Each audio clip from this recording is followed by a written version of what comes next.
আজ আমি রান্না করব এঁচোড়ের একটা নিরামিষ রেসিপি।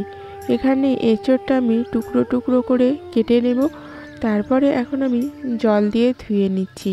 এরপর আমি মশলা রেডি করব। এখানে মিক্সার গ্রাইন্ডারে আমি দিয়ে দিলাম বেশ দুটো বড় সাইজের টমেটো। তারপর এখন আমি পেস্ট করে নেব। এখানে উনানটা আমি জেলে দিয়েছি। উনানের মধ্যে কড়াই বসিয়ে দিয়ে দিলাম 1 মগ জল। তারপর ওই জলের মধ্যে এখন দিয়ে দিচ্ছি লবণ আর হলুদ। এরপর একটু নাড়াচাড়া করে দিলাম। তারপর ওর মধ্যে এখন দিয়ে দিলাম টুকরো করে কেটে রাখা এঁচোড়।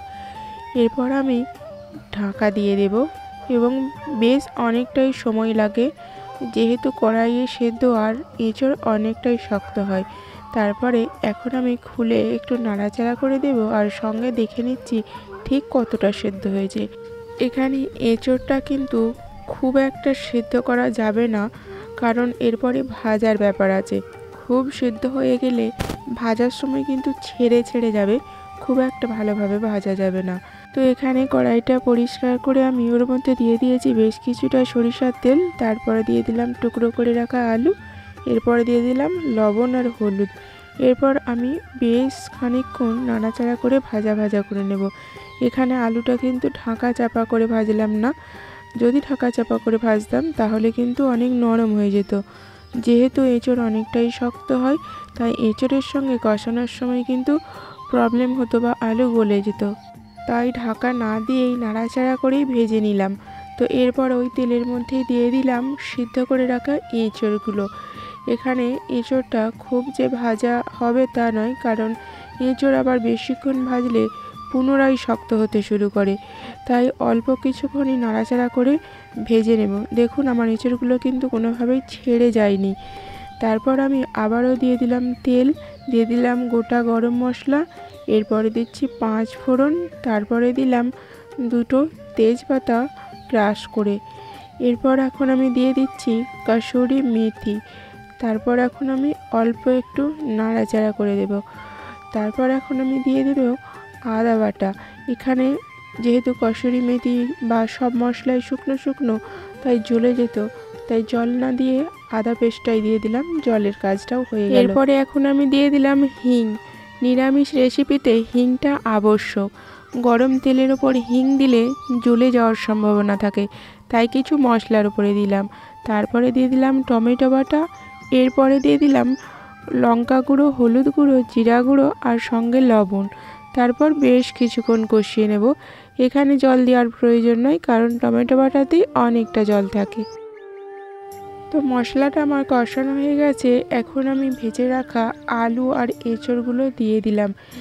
এখানেও বেশ কিছুক্ষণ কষাতে হবে, তাহলে মশলা আর আলু এঁচোড় সব কিছু একসঙ্গে খুব ভালোভাবে মিক্স হয়ে যাবে। প্রয়োজন মতো অল্প অল্প করে জল দিতে হবে, তাহলে কড়াই লেগে যাওয়ার যে প্রবণতা সেটা থাকবে না। তো আমি অল্প অল্প করে জল দেব আর বেশ কিছুক্ষণ ধরে কষিয়ে নেব। কষানো হয়ে গেলে চোখে দেখেই বোঝা যাবে বেশ মাখা মাখা হয়ে যাবে। তারপর আমি দিয়ে দিলাম পরিমিত জল। এখানে তরকারিটা মাখা মাখাই করব, যেহেতু আলু আর এঁচোড় অনেকটাই শক্ত শক্ত আছে, তাই একটু প্রয়োজনের তুলনায় বেশি জল দেব। এরপর অল্প কিছুক্ষণ নাড়াচাড়া করে এখন আমি ঢেকে দেব। বেশ কিছুক্ষণ সময় লাগবে, এঁচোড় বা আলু যেহেতু অনেকটাই শক্ত। তারপর আমি জাল হাই করে ফুটিয়ে দিয়ে বেশ কিছুক্ষণ বসিয়ে রাখবো। এরপর আমি আবারও একটু নাড়াচাড়া করে দেব। তারপর দেখুন, দেখে নিচ্ছি আলু বা এঁচোড় ঠিক কতটা সেদ্ধ হয়েছে, কারণ এখানে আমি দিয়ে দিলাম চিনি। চিনি আগে দিলে কিন্তু সবজি খুব একটা ভালো সেদ্ধ হয় না, তাই এঁচোড় আলু সেদ্ধ হওয়ার পরেই চিনি দিলাম। এরপরে দিয়ে দিলাম ঘি। যেহেতু নিরামিষ রেসিপি, তাই ঘি, চিনি, গরম মশলা এগুলোও কিন্তু দিতেই লাগে। তো এখানে দিয়ে দিলাম আমি গরম মশলা। তারপর আবারও একটু নাড়াচাড়া করে দেব। এরপর আমি আবারও চাপা দিয়ে দেব এবং বেশ কিছুক্ষণ কিন্তু ধিমে আঁচে বসানো থাকবে, তাহলে সিদ্ধটা খুব ভালোভাবে হয়ে যাবে। তো দেখুন আমার রান্নাটা কিন্তু কমপ্লিট হয়ে গেছে। চোখে দেখেই বোঝা যাচ্ছে ঝোলটাও অনেকটা কমে গেছে আর সবজিগুলো অবশ্যই সিদ্ধ হয়ে গেছে। তো যারা নিরামিষ খান অথবা নিরামিষ দিনে এঁচোড়ের এই রকম একটা রেসিপি রান্না করে অবশ্যই খাবেন।